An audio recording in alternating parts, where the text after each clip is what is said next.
के प्रमाण भी मिले हैं और माना जाता है कि यह राजस्थान की सबसे बड़ी खुदाई है। मुकेश, রাজস্থানে প্রায় 4500 বছরের প্রাচীন সভ্যতার সন্ধান পেয়েছে ভারতীয় পুরাতত্ত্ব সর্বেক্ষণ। গত 2.5 বছর ধরে রাজস্থানের দিগ জেলার বাহাজ গ্রামে খনন কার্য চালানো হচ্ছিল। তাতে প্রায় 800রও বেশি ভূতাত্ত্বিক নিদর্শন মিলেছে বলে দাবি পুরাতত্ত্ব সর্বেক্ষণের। খোঁজ মিলেছে প্রায় 23 মিটার গভীর একটি নদীর খাতেরও, যার সঙ্গে ঋগ্বেদের উল্লেখিত সরস্বতী নদীরও যোগ থাকার সম্ভাবনা রয়েছে। সর্বভারতীয় পুরাতত্ত্বের সর্বেক্ষণের তরফে জানানো হয়েছে এই নদীঘাটটি প্রাচীন মানব বসতির জন্ম দিতে সাহায্য করেছিল এবং সরস্বতী অববাহিকা সংস্কৃতির সঙ্গে বাহাজকে যুক্ত করেছিল।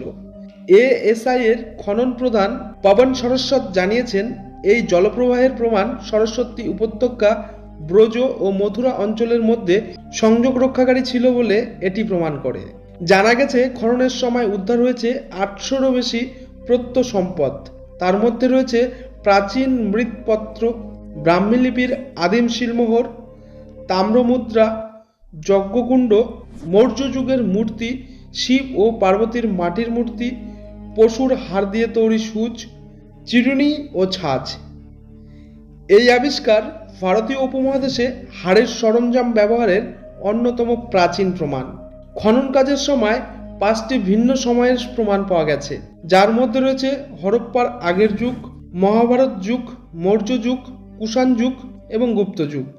মহাভারত যুগের স্তরে পাওয়া গেছে আয়তাকার ও গোল যজ্ঞকুণ্ড, পোড়ামাটির পাত্র ও হবনের চিহ্ন, যা সেই সময়ের পুজো পদ্ধতির সাক্ষ্য প্রমাণ করে। পাশাপাশি পাওয়া গেছে 15টিরও বেশি যজ্ঞকুণ্ড, যা বেদ ও উত্তরবেদ যুগের ধর্মচারণের গুরুত্বপূর্ণ নিদর্শন। জয়পুরের ভূতাত্ত্বিক বিভাগের ডিরেক্টর বিনয় গুপ্তা জানিয়েছেন, সরকারের অনুমতির পাওয়ার পর সেই জানুয়ারিতে আমরা খনন কাজ শুরু করি। তাতে এই সাফল্য এসেছে। আগামী দিনে আমাদের কাজ চলবে। এসব মাটি সামগ্রী আপাতত জয়পুরের সংগ্রহশালায় রাখা হয়েছে, পরীক্ষা করা হবে। প্রায় 23 মিটার গভীরে পৌঁছানো এই খনন রাজস্থানে এখন সবচেয়ে গভীর প্রত্নতাত্ত্বিক অভিযান। এখানে পাওয়া গেছে মৌর্য যুগের মাদার গেটসের মূর্তির অংশ, গুপ্তযুগীয় স্থাপত্যে ব্যবহৃত কাদামাটির দেওয়াল ও স্তম্ভ এবং ধাতুবিদ্যার চুল্লি, যা তামা ও লোহার ব্যবহার নির্দেশ করে।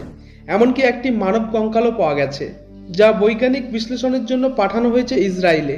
প্রত্নতাত্ত্বিকবিদরা জানিয়েছে, এখানে খনন কাজ চালিয়ে 400 খ্রিস্টপূর্বাব্দের একটি মূর্তি পাওয়া গিয়েছে। সেটি মৌর্য যুগের কোনো দেবীর মাথা হতে পারে। এছাড়াও গুপ্ত স্থাপত্য শৈলের মাটির দেওয়াল, স্তম্ভ, ধাতুবিদ্যা সম্পর্কিত চুল্লি এবং সুচ, চিরুনি সহ নানান জিনিস পাওয়া গেছে।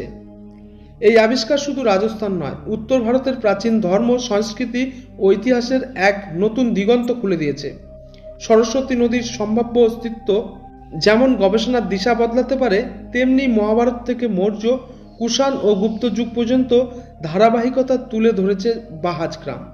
ইতিমধ্যেই প্রাথমিক রিপোর্ট জমা দিয়েছে। এই এলাকাকে জাতীয় প্রত্নতাত্ত্বিক সংরক্ষিত অঞ্চল হিসেবে ঘোষণা করার সম্ভাবনা রয়েছে। ইতিহাস বলে, রাজস্থানের একটি বড় অঞ্চল জুড়ে ছিল একাধিক সভ্যতা, যার নিদর্শন এখনও রয়ে গিয়েছে। আর সেই কারণেই এএসআই এই এলাকায় খনন কাজ চালিয়ে যাবে আপাতত।